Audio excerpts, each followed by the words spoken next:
የኢትዮጵያ ብሔራዊ ቡድን በምስራቅ አፍሪካ ሀገራት በጣምራ አዘጋጅነት በሚካሄደው የ2027ቱ የአፍሪካ ዋንጫ ለመገኘት ረጅሙን ጉዞ ዛሬ ይጀምራል። እንዳለመታደል ሆኖ ኢትዮጵያ የአፍሪካ እግር ኳስ ኮንፌዴሬሽን ካፍ መስራች ብቻ ሳትሆን የአህጉሩን ትልቁን ዋንጫ በመውሰድ ጭምር ከቀዳሚዎቹ ሀገራት አንዷ ብትሆንም አሁን ግን በመሰረተችው እግር ኳስ ቆማ ተመልካች ሆናለች። አይደለም ዋንጫው ማንሳት ይቅርና በመድረኩ እንኳን መሳተፍ የዋንጫ ያክል ፈታኝ የሆነበት የኢትዮጵያ ብሔራዊ ቡድን ዓመት በመጣ ቁጥር ጉዞ እድገት ከማሳየት ይልቅ ከአፍሪካ ዋንጫው ብዙ ማይል መራቅ ሆኗል። ይባስ ብሎ ባለፉት ዓመታት በአፍሪካ ዋንጫው መሳተፍ እንኳን ባይችል በምድብ ማጣሪያው በቀጥታ ይገባ የነበረው ብሔራዊ ቡድኑ አሁን ደግሞ ማጣሪያውን እንኳን በቀጥታ ማለፍ ተስኖት ሌላ የቅድመ ማጣሪያ ጨዋታ ለማድረግ ተገደዋል። የኢትዮጵያ ፕሪሚየር ሊግ በአፍሪካ ከፍተኛ ደሞዝ ከሚከፍሉ ሊጎች አራተኛ ደረጃ ላይ የተቀመጠ ቢሆንም በውጤት ረገድ ግን ከመጨረሻዎቹ አንዱ ነው። ገንዘብ የሚፈስበት እንጂ በትክክልም እግር ኳስ በሌለበት ሊግ ብሔራዊ ቡድኑም ቢሆን ከዚህ የተለየ ውጤት ያመጣል ተብሎ መጠበቅ የዋህነት ይሆናል። ፕሪሚየር ሊጉ ገንዘብ በማውጣት ከቀዳሚዎቹ አንዱ ቢሆንም በተፎካካሪነትና በውጤት ግን በተቃራኒ የቆመ መሆኑም ብሔራዊ ቡድኑን ችግር ውስጥ ከቶታል። የአፍሪካ እግር ኳስ ኮንፌዴሬሽን ካፍ ኬንያ፣ ታንዛኒያና ዩጋንዳ በጣምራ በሚያዘጋጁት የአፍሪካ ዋንጫ ለመሳተፍ ደረጃቸው ከዓለም ሀገራት ከ145ኛ በታች የሆኑ ቡድኖች በቅድመ ማጣሪያው እንዲያልፉ በመወሰኑ ኢትዮጵያም በቅድመ ማጣሪያው ከሳኦ ቶሜና ፕሪንሲፔ ጋር ትጫወታለች።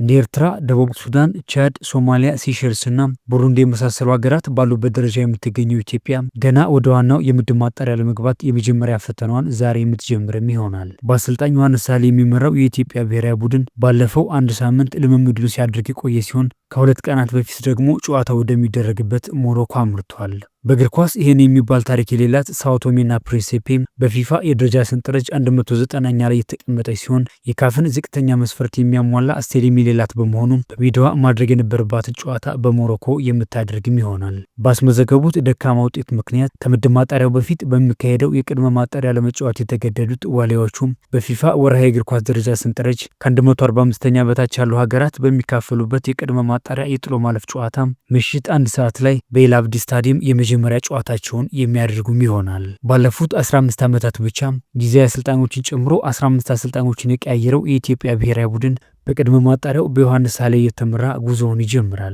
ዋሊያዎቹ ከባለፉት 20 ጨዋታዎች ያሸነፉት 6ቱን ብቻ ሲሆን እሱም ቢሆን በደረጃ ሰንጠረዡ ከኢትዮጵያ በታች የተቀመጡ መሆናቸውም ብሔራዊ ቡድኑ አሁንም በትልልቅ መድረኮች ለመገኘት ገና ያልሰራውን ይሁን ያላጠናቀቀው በርካታ የቤት ስራ እንዳለ ሌላ ማሳያ ሆኗል። የመካከለኛ አፍሪካዊቷ ደሴት ሀገር ሳኦ ቶሜና ፕሪንሲፔ ምንም እንኳን በደረጃ ሰንጠረዡ ዝቅተኛ ቦታ ላይ ብትገኝም በርካታ ተጫዋቾቿ በአውሮፓ ሊግ፣ በፖርቹጋል፣ በስፔን፣ በጣሊያንና በሌሎች ሀገራት የሚጫወቱ መሆናቸው የዛሬውን የዋሊያዎቹን ጉዞ ፈታኝ ሊያደርገው ይችላል። የኢትዮጵያ ብሔራዊ ቡድን 42 ሀገራት ያሉበትን የምድብ ማጣሪያ ለመቀላቀል ሳኦ ቶሜና ፕሪንሲፔን በደርሶ መልስ ጨዋታ ማሸነፍ ይጠበቅበታል።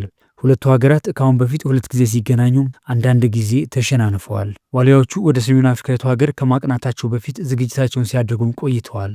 ዋሊያዎቹ ትላንት አመሻሽ ላይ ጨዋታው በሚደረግበት ስታዲየም የመጨረሻ ልምምዳቸውን የሰሩ ሲሆን የቡድኑ አባላት በሙሉ ጤንነት ላይ እንደሚገኙም ፌዴሬሽኑ ይፋ አድርገዋል። የኢትዮጵያ ብሔራዊ ቡድን ከሳኦ ቶሜና ፕሪንሲፔ ለ3ኛ ጊዜ በሚገናኙበት የዛሬው መርሃ ግብር ሙሉ ቀይ ማሊያ ለብሶ ወደ ሜዳ የሚገባ ሲሆን ቢጫ መለያ በጥቁር ቁምጣ እንደሚያደርጉም ይፋ ሆኗል።